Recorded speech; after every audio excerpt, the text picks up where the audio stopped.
And we're ready to copy the clearance 65813.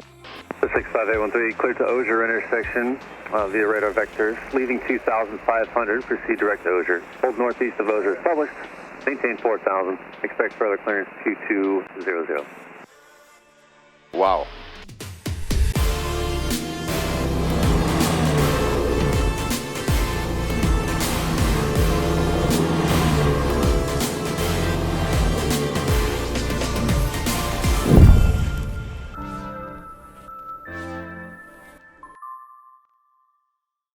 Hey everyone, welcome back. Today we're jumping in the cockpit mid-flight with Larry, who's preparing for his instrument check ride. On this particular day, the Pacific Northwest was plagued with wildfire smoke, as is sadly typical this time of year. It was so thick on this particular day, we actually filed IFR for this flight and were able to get some good practice in actual conditions. The thing that stood out to me on this flight was a seemingly innocuous little radio transmission that could easily be brushed off by many pilots. But as you'll see me explain here, doing so could have significant consequences that may not be so obvious on the surface. Let's check in with Larry as we are initiating the missed approach procedure from one approach and contacting departure on the way out with our next request. Okay, you're going to tell departure on the miss, like you'd like vectors for the ILS-22 at McMinnville. Okay. Port on departure says now 65813 on the miss at Aurora request. Vectors for the ILS-22 McMinnville 65813. So 65813, port on approach. Change my frequency 118.1 and ident. 65813 on 118.1. So 65813, port on, thanks. And your radar contact over Aurora, say next request. We'd like radar vectors for the ILS-22 into McMinnville.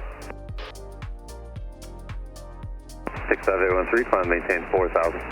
4,000, 65813. At this point, the controller is going to give us a holding clearance before the approach, and I want to point out what a great job Larry did with taking all the information in, and although he was a little overwhelmed by it, he wrote it down and repeated it back flawlessly with the exception of one misheard altitude. 4,000. 813, number 2 for the airport, they'll be holding over Osier, advisory to captain. Number 2 holding over Osier 65813. Let them know you're ready to copy the clearance, the hold clearance. I'm not. And we're ready to copy the clearance 65813. So 65813, cleared to Osier intersection via radar vectors. Leaving 2,500, proceed direct to Osier. Hold northeast of Osier, established. Maintain 4,000. Expect further clearance 2200. Wow. Clear to Osier via radar vectors. Direct Osier about 3,500. Hold northeast of Osier. EFC 22006513. 7813, leaving 2,500, proceed direct to Osier. Hold. 2,000. 2,500, 65813. So you saw there that we requested vectors for the ILS-22 in McMinnville. He acknowledged our request, let us know we would be number 2 for the approach, and gave us the holding clearance. But watch now what happens once the controller actually clears us for the approach. Right. So we get rid of the hold. 65813, cross Osier at above 3,000, cleared for the RNAV runway 22 approach McMinnville. Clear for the RNAV to McMinnville and cross Osier at about 3,000, 65813. Let's stop here a second.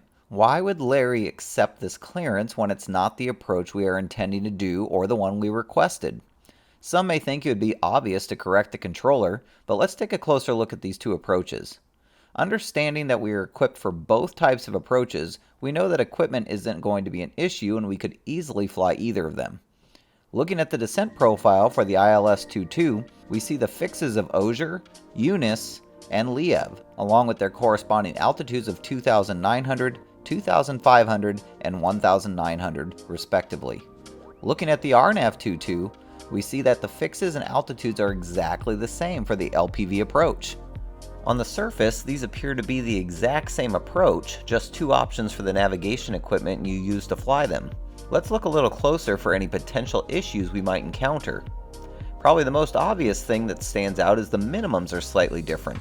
The ILS will get you a little over 100 feet lower, but ATC doesn't ultimately care what minimums we choose to fly to, so that's not really an issue for accepting one approach over the other. The real issue here comes when you look at the missed approach procedure for each approach. The ILS has you make a right turn after reaching 900 feet and hold over Lucy at 3,000 feet.